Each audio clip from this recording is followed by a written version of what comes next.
Hello friends, welcome to science magnet. दोस्तों कैसे हैं आप लोग सभी? आई होप सभी अच्छे हैं, शानदार हैं, जानदार हैं। दोस्तों कल हम लोगों ने जो पढ़ा था, आई होप आप लोगों ने पढ़ा था। अरे घर जाके रिवाइज करा था, नहीं करा था? तो चलिए दोस्तों इसको हम लोग कंटिन्यू करते हैं। चलिए दोस्तों, एक चीज आप लोग मुझे बताएंगे, क्या मैंने आपको बताया था क्या?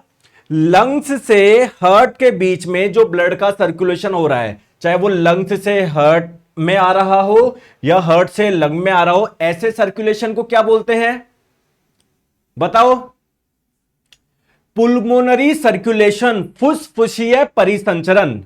और बाकी हार्ट से अलग अलग पार्ट में जा रहा है, अलग अलग पार्ट्स में से हार्ट में आ रहा है, ये जैसे सिस्टम होता है वैसे आप लोगों का है। तो ऐसे सर्कुलेशन को बोलते हैं सिस्टमैटिक सर्कुलेशन। हार्ट से बाकी अंगों में जा रहा है, बाकी अंगों से अलग अलग जगह आ रहा है। आगे बात समझ में? ठीक है।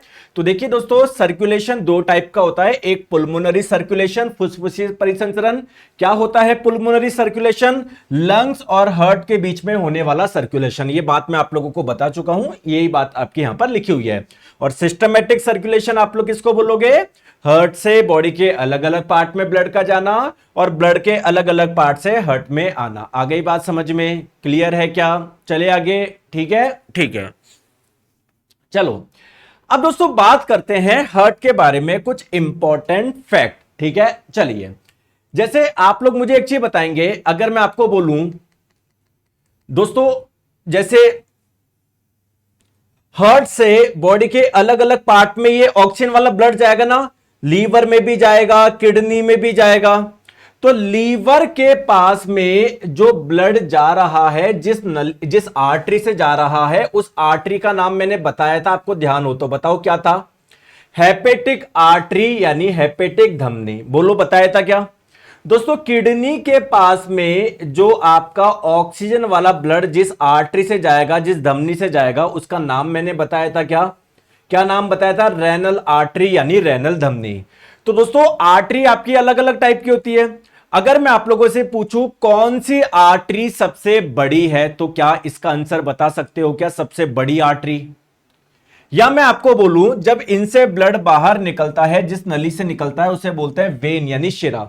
तो कौन सी शिरा सबसे बड़ी है, बता सकते हो क्या आप लोग? बताओ, आ जाओ। तो दोस्तों ऑरोटा, जो ऑरोटा थी ना महाधमनी, वह सबसे बड़ी धमनी है ना? याद है आप लोगों को या भूल गए? रिवाइज करते नहीं हो? यहां से एक बड़ी सी नली जा रही थी जिसमें ऑक्सीजन वाला ब्लड फ्लो हो रहा था, जिसे ऑरोटा महाधमनी बोला था। तो महाधमनी आपकी सबसे बड़ी क्या है? धमनी है। अरे क्या बोल रहा है मुकुल सिंह? सर मैंने 799 का सब्सक्रिप्शन लिया है एनटीपीसी के एग्जाम के लिए, तो मैं कौन सा वीडियो देखूं? प्री अपलोडेड जो वीडियो वीओडी में है। दोस्तों वीओडी में वो पुराना बैच है ना? आप अगर जुड़े हो, नया बैच देखो, फिजिक्स पूरी हो चुकी है। ठीक है, बायोलॉजी आप लोगों की चल रही है।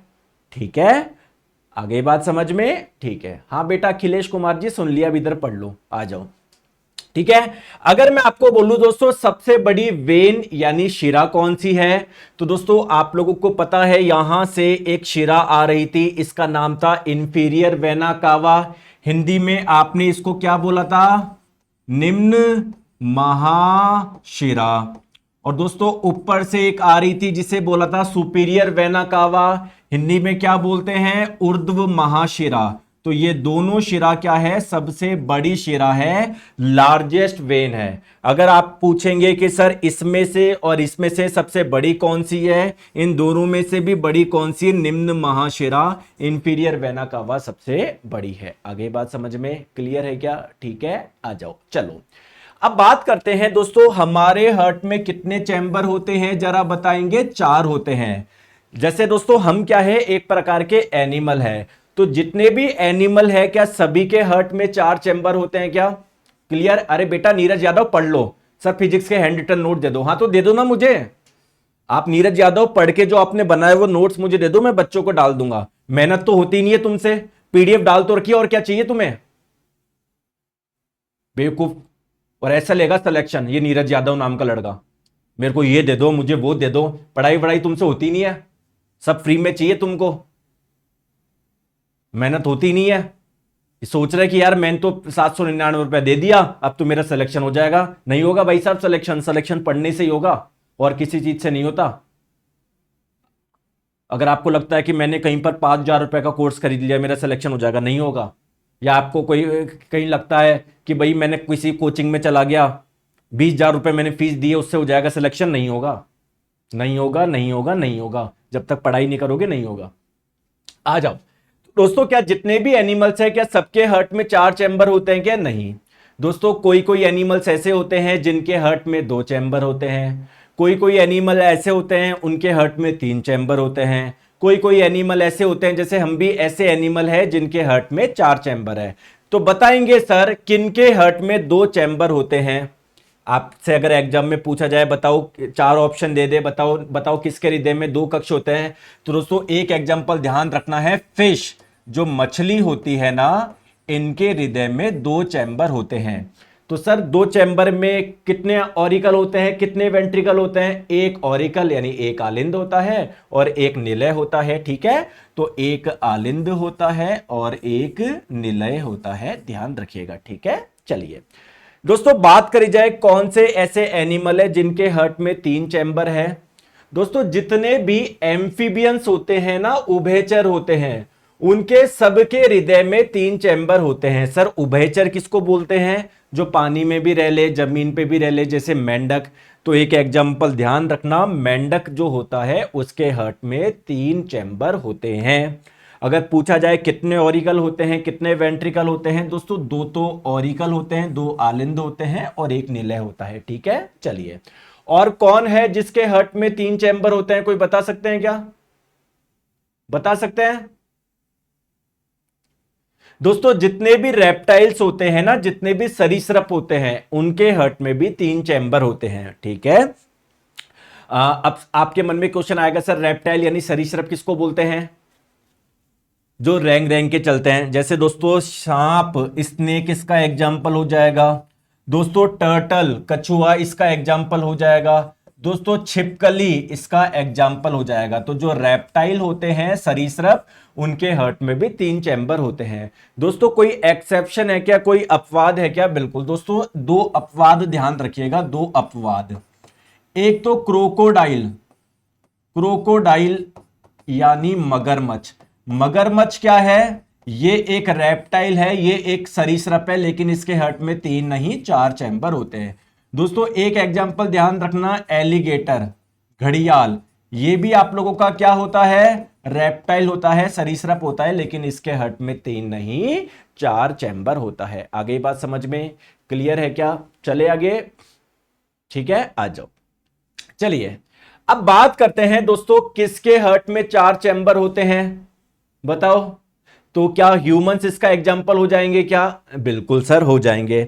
अब दोस्तों आगे, जैसे अब तो हमारा वो चैप्टर हट गया एनिमल किंगडम, जंतु जगत, हालांकि मैं आपको दूंगा वीडियो, टेंशन मत लो, लेकिन आप वहां पर पढ़ते कि मैमल क्या होता है, मैं आपको इधर बता देता हूं, टेंशन मत लो। दोस्तों मैमल यानी स्तनधारी किसे बोलते हैं, कौन बताएगा? मैमल स्तनधारी किसे बोलते हैं, कौन बताएगा? नाम में समझ में आ रहा है, स्तनधारी, जिनके स्तन हो। क्या ह्यूमंस के स्तन होते हैं क्या? भाई फीमेल में होते हैं ना। या मैं आपको बोलूं कि ऐसे एनिमल्स जो अपने बच्चों को दूध पिला सकते हैं, उन्हें बोलते हैं मैमल्स। क्या गाय अपने बच्चों को दूध पिला सकती है क्या? क्या ह्यूमंस अपने बच्चों को दूध पिला सकती है क्या? माताएं पिलाती है ना, बताओ, ठीक है। दोस्तों सेम इसके क्या क्या एग्जाम्पल हो जाएंगे? ह्यूमंस इसके एग्जाम्पल्स हो जाएंगे, मानव। दोस्तों गाय, भैंस, बकरी, कुत्ता, बिल्ली, सब इसके एग्जाम्पल हो जाएंगे, ठीक है, ठीक है, आ जाओ। तो अब हम लोग बात करते हैं एक छोटी सी, कि सर 4 चैम्बर हार्ट किसमें पाया जाता है। दोस्तों ध्यान रखिएगा, जितने भी मैमल्स होते हैं, जितने भी स्तनधारी होते हैं, उनके हृदय में 4 चैम्बर होते हैं, ठीक है। तो पहला एग्जाम्पल क्या हो जाएगा? मैमल यानी स्तनधारी, याद रख लोगे पहला एग्जाम्पल, ठीक है। दोस्तों जितने भी पक्षी होते हैं ना, जितने भी बर्ड्स होते हैं, जितने भी पक्षी होते हैं, ध्यान रखिएगा, पक्षी को बायोलॉजी में हम लोग एविज भी बोलते हैं, एविज। तो जितने भी पक्षी होते हैं उनके हार्ट में भी 4 चैम्बर होते हैं, ध्यान रख लोगे, कोई परेशानी, कोई दिक्कत? तो 4 चैम्बर आपको किस किस में मिलेंगे बताएंगे? बर्ड्स में मिलेंगे, पक्षी में मिलेंगे, ठीक है, मैमल्स यानी स्तनधारी में मिलेंगे, और मगरमच्छ। हालांकि ये रेप्टाइल है लेकिन इसके हार्ट में भी 4 चैम्बर होते हैं, ये बात आप लोग ध्यान रख लोगे क्या? अरे बेटा मुकुल सिंह जी बेवकूफ हो क्या तुम? एक ही कमेंट कॉपी कर रखा है, पेस्ट कर रहे हो। सर मैंने वीओडी बैच से पढ़ूं मैं या यहां से पढ़ूं? मैंने आपको बता दिया वीओडी बैच पुराना है, ये जो नया वाला बैच है आप लोग इससे पढ़िए, इसमें फिजिक्स हो चुकी है, बायोलॉजी चल रही है। अगर आप उससे पढ़ना चाहो उससे भी पढ़ सकते हो, कहीं कोई दिक्कत नहीं है। बेवकूफ की जैसे कमेंट करते रहते हैं, पढ़ाई वगैरह होती नहीं है, मतलब मैं इससे पढ़ लूं मैं उससे पढ़ लूं, पढ़ते कुछ भी नहीं है, पूरा मूड खराब कर रहे हो। तब पढ़ाने के मन से आता हूं मैं।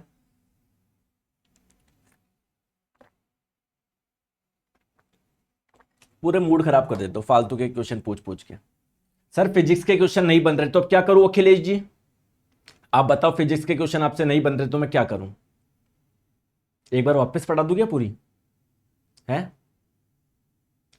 या आपने 799 रुपए का बैच लिया था, तो सर इसको अगर 800 में 3 का भाग लगाए तो सर जैसे फिजिक्स केमिस्ट्री बायोलॉजी पढ़ाओगे तो सर मेरे से फिजिक्स के क्वेश्चन नहीं बने, तो 800 में से वो कुछ कितने बच रहे हैं? 300 कर 3 का भाग लगाओगे तो 200-250 रुपए वापस कर दो क्या? फिजिक्स क्वेश्चन नहीं बन रहे आपसे हैं? देखो क्यों नहीं बन रहे, पढ़ाई करो, पढ़ाया तो है नहीं तुमने। आ जाओ, चलिए अब दोस्तों बात करते हैं। अब सारा ध्यान इधर रखो। देखो दोस्तों हार्ट की भी बात हो गई, हार्ट में कौन से एनिमल में कितने चैम्बर होते हैं इसकी बात हो चुकी, ठीक है। दोस्तों क्या आपने हमारी बॉडी में ब्लड का जो सर्कुलेशन हुआ था उसको ध्यान से देखा था क्या? क्या हुआ था सर, क्या हुआ था? देखो ध्यान से समझो दोस्तों, क्या लंग्स से ब्लड हमारे हार्ट में आया था क्या? ये हुआ था क्या दोस्तों? फिर हार्ट से बॉडी के अलग अलग पार्ट में गया था क्या? बताओ, फिर बॉडी के अलग अलग पार्ट से क्या हार्ट में आया था क्या? और फिर क्या हार्ट से लंग्स में गया था क्या? क्या ऐसा सर्कुलेशन हुआ था क्या? और दोस्तों क्या मैं इसको कंप्लीट सर्कुलेशन बोल सकता हूं क्या? देखो क्या हुआ, पहले लंग से हार्ट में आया, फिर हार्ट से अलग अलग जगह गया, फिर हार्ट के अलग अलग सॉरी बॉडी के अलग अलग जगह से फिर हार्ट में वापस आया, फिर हार्ट से लंग्स में गया। इसको क्या मैं कंप्लीट सर्कुलेशन बोल सकता हूं क्या? दोस्तों इस कंप्लीट सर्कुलेशन के दौरान हार्ट में रक्त कितनी बार आया मुझे बताओ? पहले लंग्स से हार्ट में आया, एक बार आ गया, फिर घूम घूम के फिर वापस आया। तो कंप्लीट सर्कुलेशन के दौरान हार्ट में रक्त कितनी बार आया? 2 बार आया। ऐसे सर्कुलेशन को बोलते हैं डबल सर्कुलेशन। डबल सर्कुलेशन, द्विपरिसंचरण किसे बोलते हैं? अगर एक कंप्लीट साइकिल के दौरान हार्ट से रक्त 2 बार गुजर रहा है तो इसको बोलते हैं डबल सर्कुलेशन। तो अगर एग्जाम में पूछा जाए कि ह्यूमंस में किस प्रकार का सर्कुलेशन होता है, सिंगल सर्कुलेशन या डबल सर्कुलेशन, आप लोग क्या बोलेंगे? Double circulation. आ गई बात समझ में? ठीक है। तो देखिए दोस्तों 2 प्रकार का होता है, एक होता है आप लोगों का सिंगल सर्कुलेशन, एक डबल सर्कुलेशन। सिंगल सर्कुलेशन आप लोग किसको बोलते हैं? अगर कंप्लीट सर्कुलेशन के दौरान, एक पूरे परिसंचरण के दौरान अगर हार्ट से केवल 1 बार ब्लड गुजर रहा है तो इसको बोलेंगे सिंगल सर्कुलेशन, और अगर हार्ट से 2 बार गुजर रहा है तो इसको बोलेंगे डबल सर्कुलेशन। तो एग्जांपल ध्यान रखिएगा, सिंगल सर्कुलेशन आप लोगों को फिश में देखने को मिलता है, ठीक है ना? ये आप छोड़ो, ये कोई इंपॉर्टेंट बात नहीं है, आप लोग ये ध्यान रखिए। अगर पूछा जाए सिंगल सर्कुलेशन का एग्जांपल बताओ, कौन सा जीव ऐसा है जिसमें सिंगल सर्कुलेशन होता है, तो आप लोग क्या बोलोगे? मछली। क्लियर है क्या?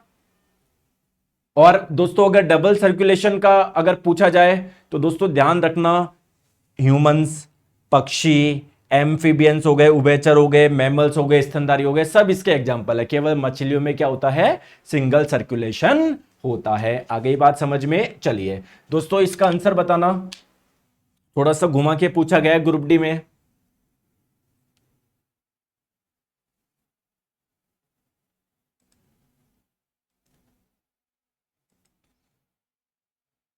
बताओ किन प्राणियों में या किन जीवों में प्रत्येक चक्र के दौरान रक्त 2 बार हृदय से होकर गुजरता है? यानी पूछा जा रहा है कि किसमें डबल सर्कुलेशन होता है। दोस्तों फिश, मछली में तो नहीं होता, तो देखो फिश इसको हटा दो, फिश आ रहा है इसमें, इसको हटा दो, इसमें फिश आ रहा है, इसको हटा दो, एक ऑप्शन बचा, ऑप्शन नंबर डी। आ गई बात समझ में? क्लियर है क्या? चले आगे आ जाओ। नेक्स्ट बात करते हैं दोस्तों, ब्लड प्रेशर क्या होता है? बताओ क्या होता है ब्लड प्रेशर? दोस्तों मुझे एक चीज बताओ, आपके हार्ट से ब्लड जा रहा है ना? कहां पर जाएगा? क्या नलियों में जाएगा? क्या ब्लड वेसल्स में जाएगा? क्या? तो जब ब्लड इनसे फ्लो होगा तो ये नलियों पे क्या कुछ प्रेशर लगाएंगे क्या? बताओ। अरे मेरे प्यारे दोस्तों, अगर कोई एक पाइप है,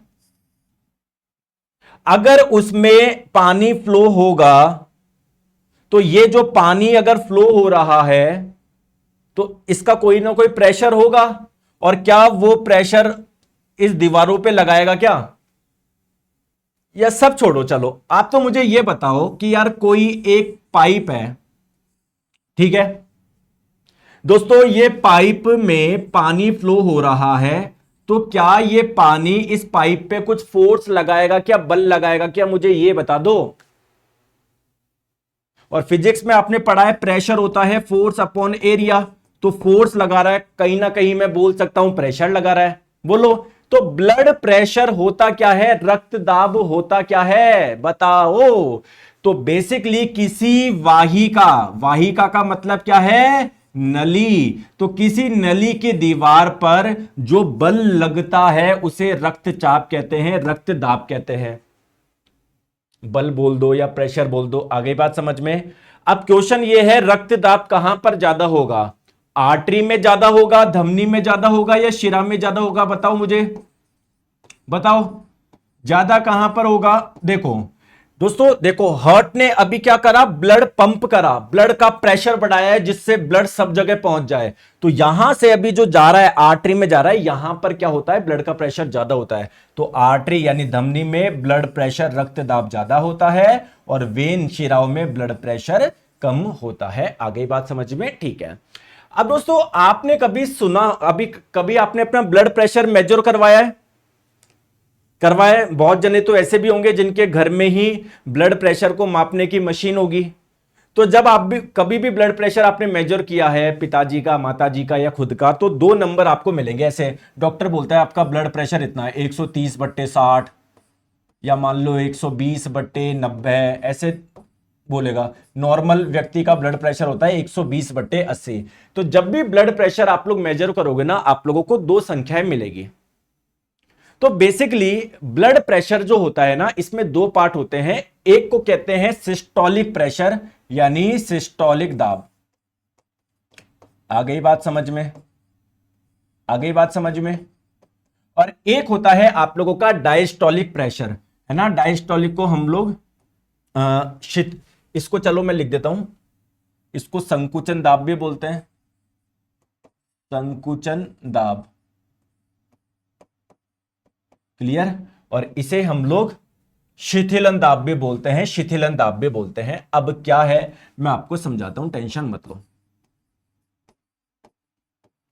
शिथिलन दाब दोस्तों, आपको पता है आपका जो हार्ट है वो कॉन्ट्रैक्ट करता है, रिलैक्स करता है, कॉन्ट्रैक्ट करता है, रिलैक्स करता है, कॉन्ट्रैक्ट करता है, रिलैक्स करता है, कॉन्ट्रैक्ट करता है, रिलैक्स करता है, कॉन्ट्रैक्ट करता है, रिलैक्स करता है। ये बात सही है क्या?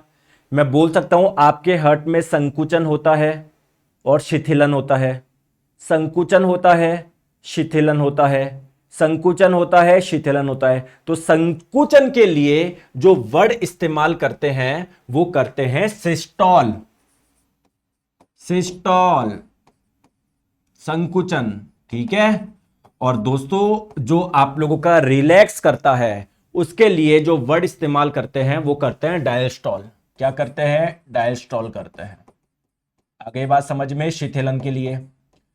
तो मेरे प्यारे दोस्तों, जब आपका हार्ट कॉन्ट्रैक्ट कर रहा है, संकुचित कर रहा है, तो इस दौरान ब्लड का प्रेशर क्या है? उसे बोलेंगे सिस्टोलिक प्रेशर, संकुचन दाब। और दोस्तों जब रिलैक्स कर रहा है तो इस दौरान ब्लड का प्रेशर क्या है? उसे बोलेंगे डायस्टोलिक प्रेशर, शिथिलन दाब। आप लोग मुझे बताएंगे ब्लड का प्रेशर कब ज्यादा होगा, जब हार्ट कॉन्ट्रैक्ट होगा तब अंदर जो ब्लड है तब प्रेशर ज्यादा होगा, या जब हार्ट रिलैक्स करेगा तब अंदर ब्लड का प्रेशर ज्यादा होगा? जब हार्ट कॉन्ट्रैक्ट करेगा। क्लियर है? तो इसीलिए एक नंबर ज्यादा आता है, एक नंबर कम आता है। जो ज्यादा वाला है वो कौन सा होता है? सिस्टोलिक प्रेशर होता है। जो कम वाला होता है वो क्या होता है? डायस्टोलिक प्रेशर होता है। क्लियर है? बात समझ में आ गया? ठीक है। अब साथ में मैंने आपको एक चीज और बताई थी, अगर आपको ध्यान हो दोस्तों, मैंने आपको बताया था आपके हार्ट में 4 चैम्बर होते हैं। जब मैं बोल रहा हूं ना हार्ट का कॉन्ट्रैक्शन, हृदय में संकुचन, तो मैंने आपको बताया था कि चारों चैम्बर में एक साथ कॉन्ट्रैक्शन नहीं होता। बताया था क्या? अगर ऊपर के दो में कॉन्ट्रैक्शन होगा तो नीचे के दो में रिलैक्सेशन होगा, और जब ऊपर के दो में रिलैक्सेशन होगा तो नीचे के दो में कॉन्ट्रैक्शन होगा। तो जो हम लोग बोल रहे हैं सिस्टोलिक प्रेशर, संकुचन दाब, कि जब हार्ट में कॉन्ट्रैक्शन हो, तो बेटा हार्ट में कॉन्ट्रैक्शन चारों चैम्बर में एक साथ तो हो नहीं रहा। बताओ बताओ, अरे बोलो, बात सही है या नहीं है? तो सर कौन से कॉन्ट्रैक्शन की बात हो रही है? ऊपर के दो भाग में कॉन्ट्रैक्शन हो उसकी बात हो रही है, ये नीचे के दो भाग में कॉन्ट्रैक्शन हो रही है उसकी बात हो रही है?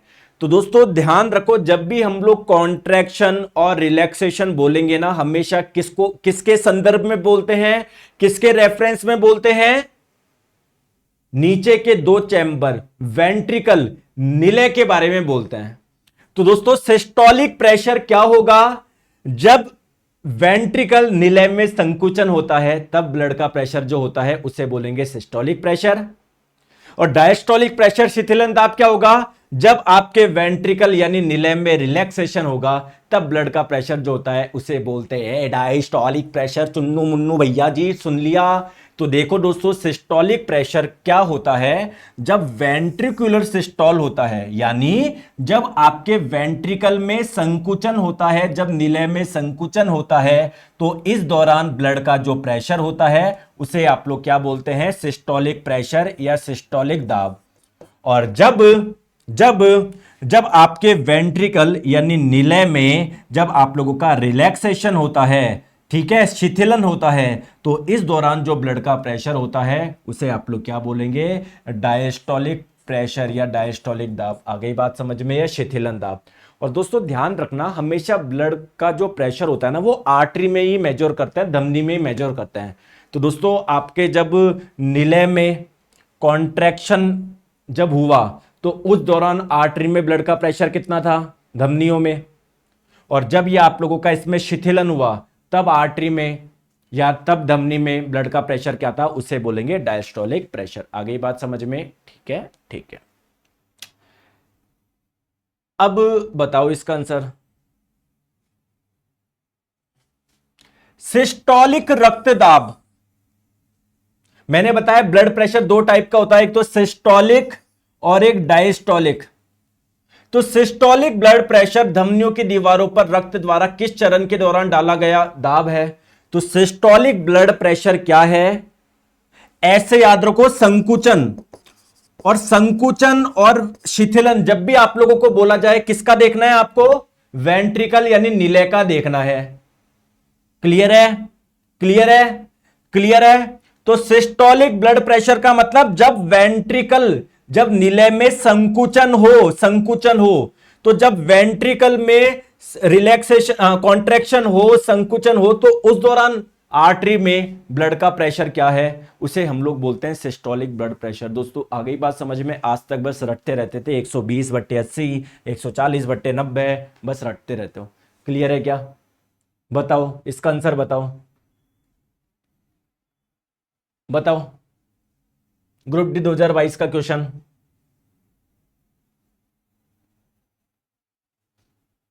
बताओ।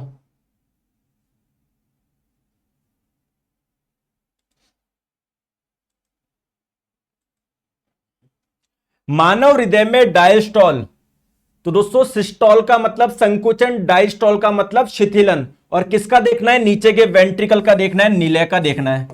तो डायस्टोल का मतलब क्या है? इसमें रिलैक्सेशन हो रहा है, इसमें शिथिलन हो रहा है। अगर दोस्तों इनमें कॉन्ट्रैक्शन होता होता तो यहां से ब्लड बाहर जाता, यहां से ब्लड बाहर जाता। अब इसमें रिलैक्सेशन हो रहा है तो इस दौरान ब्लड अंदर आएगा। तो इसमें क्या होता है, जो ब्लड होते हैं वो वेंट्रिकल में आते हैं, निलय में आते हैं। Option number D. अगर इनमें कॉन्ट्रैक्शन होता तो यहां से ब्लड बाहर जाता, इनमें रिलैक्सेशन हो रहा है तो इस दौरान ब्लड अंदर आएगा। दोस्तों आई बात समझ में? क्लियर है क्या? क्लियर है। चलिए अब दोस्तों कुछ इंपॉर्टेंट पॉइंट मैं आप लोगों को बता देता हूं। अगर आप लोगों से पूछा जाए ब्लड प्रेशर, रक्तचाप या रक्त दाब जिस डिवाइस से मेजर करा जाता है उस डिवाइस का नाम क्या है? स्फिग्मोमेनोमीटर है ना? सभी आप लोग जानते हैं, बेसिक सी चीज है, ठीक है। दोस्तों एक चीज आप लोग मुझे बताएंगे, जैसे ये आर्टरी है, इससे किसी अंग में ब्लड जा रहा है और उस अंग से जब ब्लड बाहर निकलेगा, वो जिससे निकलेगा उसे क्या बोलेंगे? वेन यानी शिरा बोलेंगे। बोलो हां या ना। दोस्तों आर्टरी और वेन को ये कनेक्ट करने वाली पतली पतली नलिकाओं को आपने क्या बोला था? कैपिलरी बोला था या नहीं बोला था? केशिकाएं, बिल्कुल बोला था। तो दोस्तों ये आपकी केशिकाएं है, ये आर्टरी है, लेकिन आर्टरी की भी कुछ ब्रांचेस दिख रही है क्या आपको? आर्टरी की भी कुछ ब्रांच होती है जो आगे जाके कैपिलरी में मिलती है कुछ। दोस्तों आर्टरी की इन ब्रांच को हम लोग बोलते हैं एट्रियोल्स। क्या बोलते हैं? एट्रियोल्स। हिंदी में धमनी का, धमनी का, धमनी नहीं धमनी का, एट्रियोल्स बोलते हैं इन ब्रांच को, इन शाखाओं को क्या बोलते हैं? एट्रियोल्स। तो मेरे प्यारे दोस्तों अगर मान लो इसमें कुछ कॉन्ट्रैक्शन हो गया, अगर इसमें संकुचन हो गया, ये चिपक गई, तो यहां पर प्रेशर बहुत ज्यादा हो जाएगा ना, आर्टरी में प्रेशर बहुत ज्यादा हो जाएगा। इसे ही हम लोग बोलते हैं हाई ब्लड प्रेशर या हाइपोटेंशन। तो अगर एग्जाम में पूछा जाए, एनसीईआरटी में बड़े बड़े अक्षरों में लिखा हुआ है, अगर आप लोगों से एग्जाम में पूछा जाए क्या कि हाई ब्लड प्रेशर या हाइपरटेंशन किस वजह से होता है, तो ये जो धमनिका होती है इसमें जो संकुचन होता है इस वजह से होता है। आगे बात समझ में? क्लियर है? बात समझ में आ गई? ठीक है। चलिए बताओ, बताओ।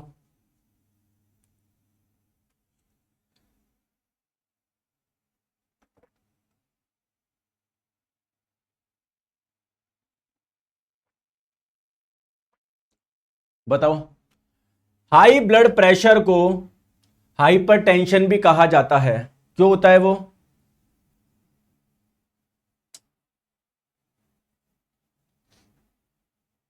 क्यों होता है? तो अभी मैंने बताया एट्रियोल्स, धमनिकाओं के संकुचन की वजह से। क्लियर है? Option number C. ठीक है, क्लियर है। देखो एनसीईआरटी में लिखा हुआ है कंस्ट्रक्शन ऑफ एट्रियोल्स, है ना? पूरा एनसीईआरटी ओरिएंटेड ही मैं आप लोगों को पढ़ाता हूं। चलिए अब दोस्तों थोड़ा सा आगे चलते हैं। ब्लड प्रेशर की वैल्यू क्या है? Normal value. ब्लड प्रेशर की नॉर्मल वैल्यू, नॉर्मल वैल्यू कितनी होती है? तो ये होती है 120/80। अब आप लोग बोलते हैं सर ये 120 क्या है, 120 पास्कल है या क्या है? दोस्तों प्रेशर का जैसे एक मात्रक पास्कल होता है, वैसे ही एक मात्रक होता है ऑफ मरकरी। सर इसका मतलब क्या है? इसका मतलब क्या है? आपने कभी देखा होगा डॉक्टर साहब के पास में, जब आप लोग ब्लड प्रेशर मेजर करवाने जाते हो तो उनके पास में एक ऐसा कुछ होता है, उसके अंदर मरकरी यानी पारा भरा होता है, वो चेक करते हैं, फिर पारा आप लोगों का ऊपर जाता रहता है। क्लियर है? तो पारे की हाइट से भी प्रेशर मेजर करते हैं। तो ये 120/80 क्या है? ठीक है, ऑफ मरकरी। ये मरकरी की में हाइट है। लव यू सर क्या कंटेंट है? लव यू सर क्या कंटेंट है? अब पढ़ लो बेटा, है ना? 10 मिनट से एक ही कमेंट कर रहे हो, वो तो मुझे पता है मेरा कंटेंट क्या है, तुम बोलो या नहीं बोलो, आ जाओ। अब दोस्तों बात करते हैं, ये आपका पूरा चैप्टर कंप्लीट हो गया। ब्लड हमारी बॉडी में कैसे सर्कुलेट करता है, लेकिन अब कुछ इंपॉर्टेंट पॉइंट मैं आप लोगों को बताता हूं जो एनसीईआरटी में दिए हुए हैं, जैसे लिम्फ यानी लसीका क्या होता है। दोस्तों कई बार क्या होता है, जैसे ये आपकी आर्टरी है, इससे ब्लड आ रहा है। दोस्तों ये आपकी वेन है, शिरा, इससे ब्लड बाहर निकल रहा है। क्लियर है?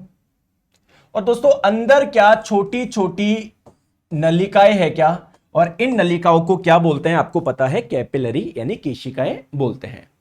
दोस्तों इन कैपिलरी केशिकाएं में क्या होते हैं, बहुत छोटे छोटे पोर्स होते हैं, बहुत छोटे छोटे छिद्र होते हैं, बहुत छोटे छोटे छिद्र होते हैं, पोर्स होते हैं। तो क्या चांसेस है क्या जब ब्लड इससे पास हो तो इन छिद्रों से ब्लड बाहर आ जाए, क्या ये चांसेस है क्या? लेकिन ये पोर्स यानी छिद्र क्या होते हैं, बहुत छोटे होते हैं। तो हमारे ब्लड के जो बहुत छोटे छोटे पार्ट है वो तो बाहर आ जाएंगे, जैसे लिक्विड बाहर आ जाएगा, प्लाज्मा बाहर आ जाएगा। क्या डब्ल्यूबीसी बाहर आ पाएगी क्या, व्हाइट ब्लड सेल? क्या व्हाइट ब्लड सेल बाहर आ पाएगी क्या? नहीं आ पाएगी, क्योंकि वो तो साइज में बहुत ज्यादा है। तो दोस्तों ब्लड का कुछ पार्ट बाहर आ जाता है, इसी ब्लड के इसी पार्ट को बोलते हैं लिम्फ यानी लसीका। ठीक है, तो लसीका हमारे शरीर में एक ऐसा तरल पदार्थ है, ठीक है, जो बिल्कुल रक्त के जैसे होता है ना, और ये भी जैसे ब्लड ट्रांसपोर्टेशन में हेल्प करता है, परिवहन में ये भी करता है। ठीक है, तो इसलिए हम लोग इसको टिश्यू फ्लूइड भी बोल देते हैं, टिश्यू फ्लूइड भी। अब देखो समझो ये एक्चुअली में है क्या। तो ये कब बनता है, it forms when some amount of plasma, जब दोस्तों ब्लड जब ब्लड आप लोगों का फ्लो करता है तो ब्लड में से कुछ प्लाज्मा, ठीक है, ब्लड में कुछ प्लाज्मा, कुछ प्रोटीन और कुछ रक्त कोशिकाएं क्या आ जाती है, बाहर आ जाती है। तो ये तरल पदार्थ जब बाहर आता है ना, इसे ही क्या बोलते हैं दोस्तों, लिम्फ यानी लसीका बोलते हैं। अगर बात करी जाए दोस्तों, ब्लड में तो बहुत ज्यादा प्रोटीन होता है, इसमें जो लसीका में जो प्रोटीन होता है वो काफी क्या होता है, कम होता है, काफी कम होता है। ठीक है, अब सर लसीका के काम क्या है?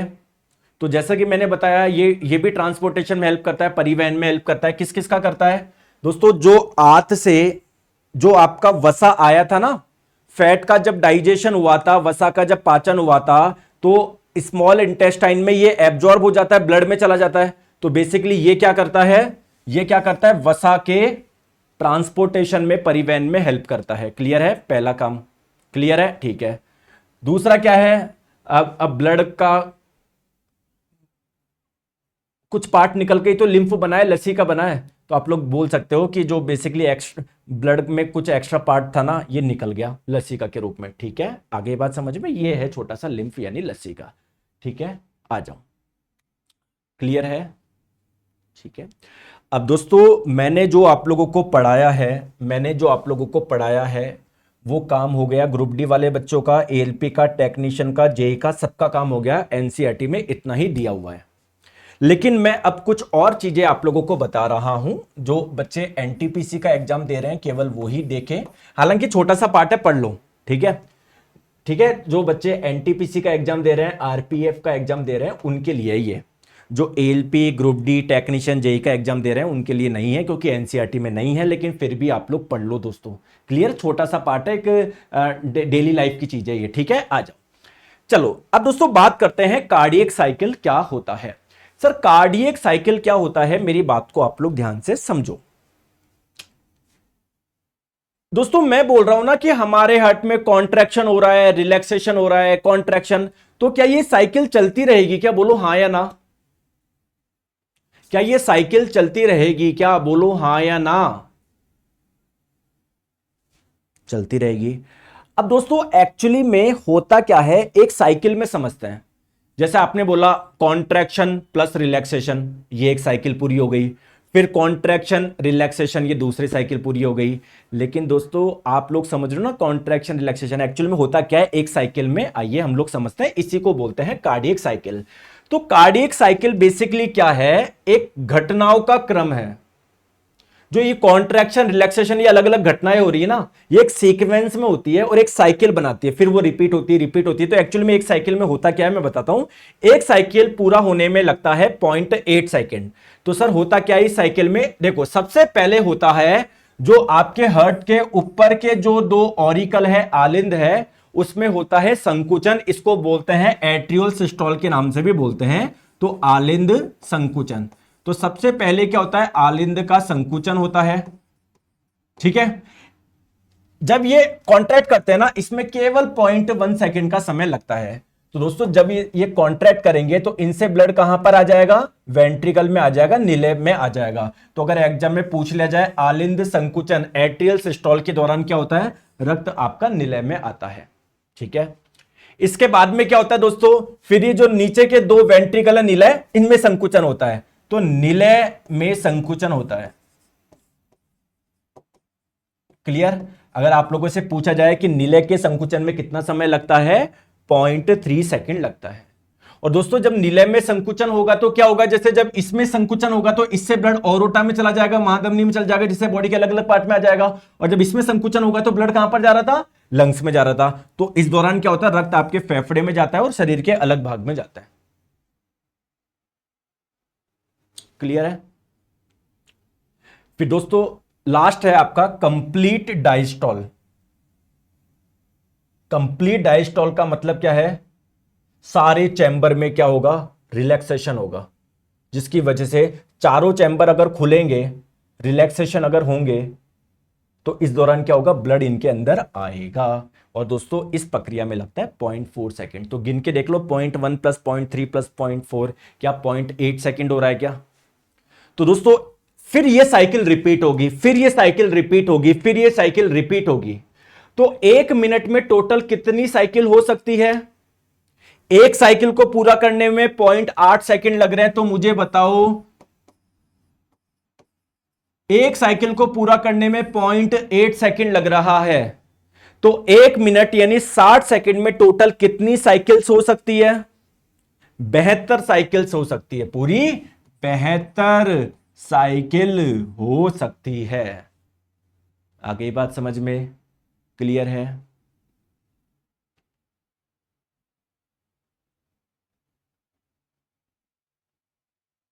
उसी में ऐड कर लो अनुराग राज जी, जो भी एक्स्ट्रा चीज है उसी में ऐड कर लो। ठीक है, चलिए। तो बताओ दोस्तों कार्डियक साइकिल क्या है? अब आप लोग बोलोगे देखो सर ग्रुप डी में तो पूछा गया है। दोस्तों 2018 का जो ग्रुप डी है, आरआरबी जेई जो 2019 है, उस समय क्या था, आपके एनसीईआरटी के अलावा भी कई चीजें पूछता था, कई चीजें पूछता था। ठीक है, सिलेबस में एनसीईआरटी के अलावा भी बहुत सारी चीजें थी।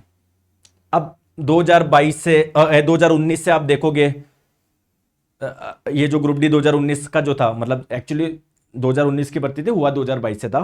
पिछले अब स्ट्रिक्टली सिलेबस में आने लग गया कि 10वीं तक की एनसीईआरटी। कार्डियक साइकिल बेसिकली क्या है, ये एक साइकिल है जो सिस्टोल हो रहा है, डायस्टोल हो रहा है हमारे हार्ट में। ऑप्शन नंबर सी। क्लियर है? ठीक है, अच्छा दोस्तों पेस मेकर क्या होता है, आइए समझते हैं।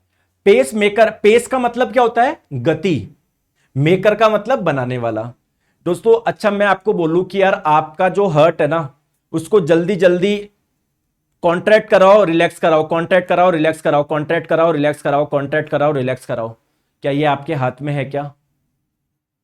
क्या आपके दिमाग से आप, मतलब आप, आपके अनुसार आपका हार्ट फास्ट गति कर सकता है क्या? नहीं। आपके अनुसार रुक सकती की गति? नहीं।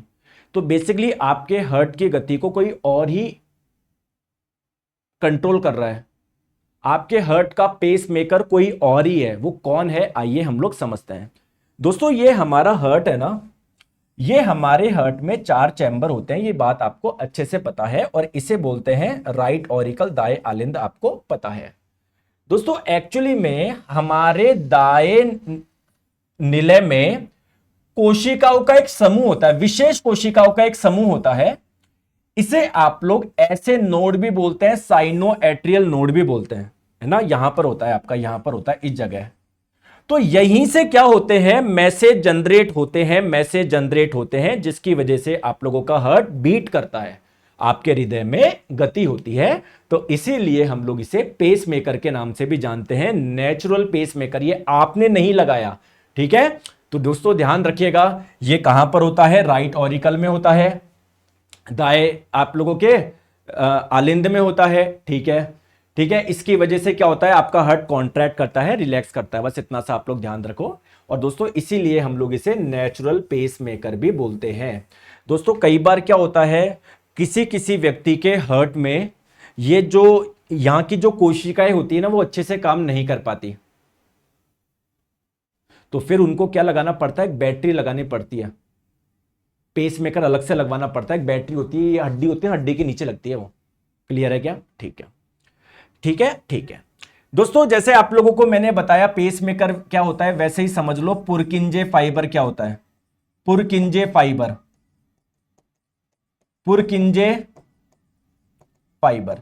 दोस्तों हमारे हार्ट में कुछ ऐसे फाइबर होते हैं, धागे जैसे ऐसे होते हैं, जिसकी वजह से वेंट्रिकल नीले में संकुचन हो पाता है ना। मसल्स के होते हैं ये, मांसपेशी के फाइबर होते हैं, मसल्स के ऐसे धागे जैसे कुछ होते हैं, जिसकी वजह से आपके नीले में संकुचन हो पाता है, तो उसको बोलते हैं पुरकिंजे फाइबर। हालांकि group D, LP, technician, JE वगैरह किसी में इंपॉर्टेंट नहीं है। 2018 वगैरह के समय आपके सिलेबस में एनसीईआरटी नहीं था, इसलिए पूछ लिए थे उन्होंने पुरकिंजे फाइबर वगैरह।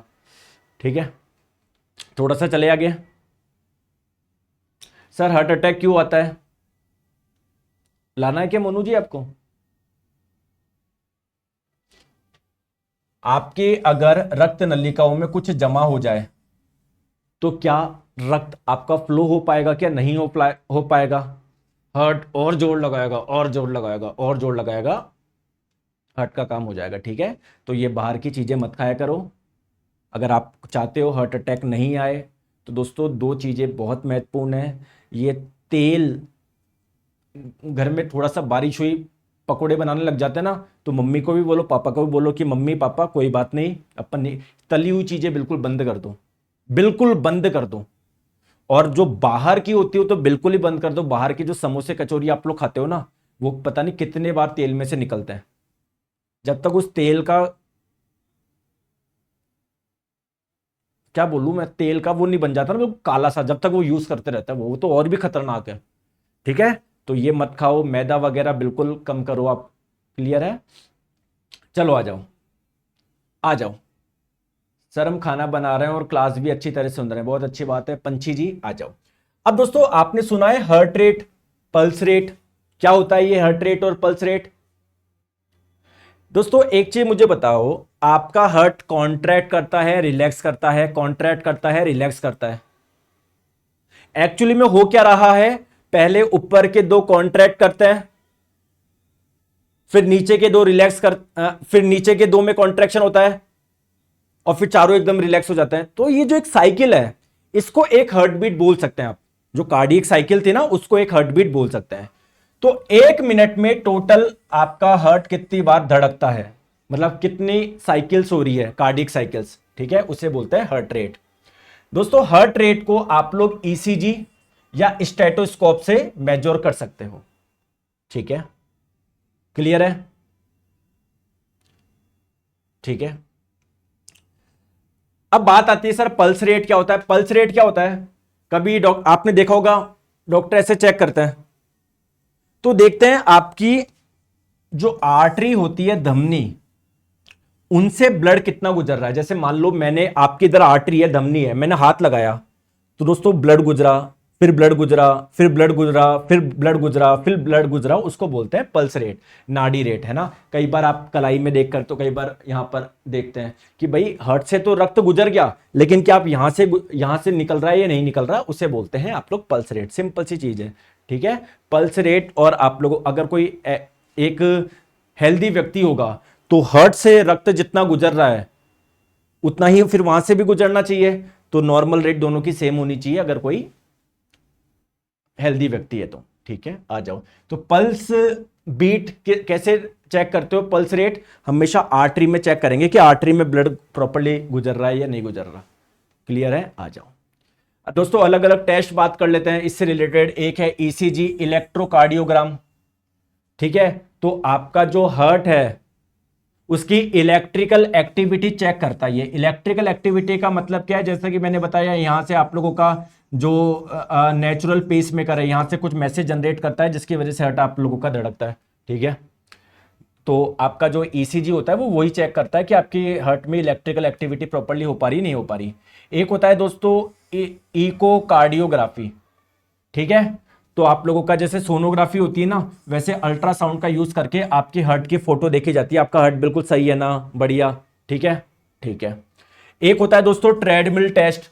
ट्रेडमिल पे भगाया जाता है, इसे चेक किया जाता है कि जब आप लोग बहुत ज्यादा एक्सरसाइज करोगे या बहुत ज्यादा स्ट्रेस जब लेते हो तो आपका हार्ट कैसा रिएक्ट करता है। ठीक है, ठीक है। दोस्तों एक है एंजियोग्राफी। एंजियोग्राफी, इसमें क्या होता है, दोस्तों देखो, आपके हार्ट में भी तो ब्लड की सप्लाई होती है, हार्ट में भी छोटी छोटी आर्टरी होती है जो हार्ट तक ब्लड लेके जाती है। चैम्बर तो अलग चीज है, अलग चैम्बर के अलावा भी छोटी छोटी नलिकाएं होती है जिनमें रक्त फ्लो होता रहता है। इसको बोलते हैं हार्ट की आर्टरी, इनका नाम है कोरोनरी आर्टरी नाम होता है। वो वाली आर्टरी जो हार्ट को ब्लड सप्लाई करती है उसको बोलता है कोरोनरी आर्टरी, कोरोनरी धमनी। तो दोस्तों कहीं इनमें कुछ ब्लॉकेज वगैरह ना हो उसके लिए ये टेस्ट होता है एंजियोग्राफी। आगे बात समझ में? चलो बताओ इसका आंसर बताओ।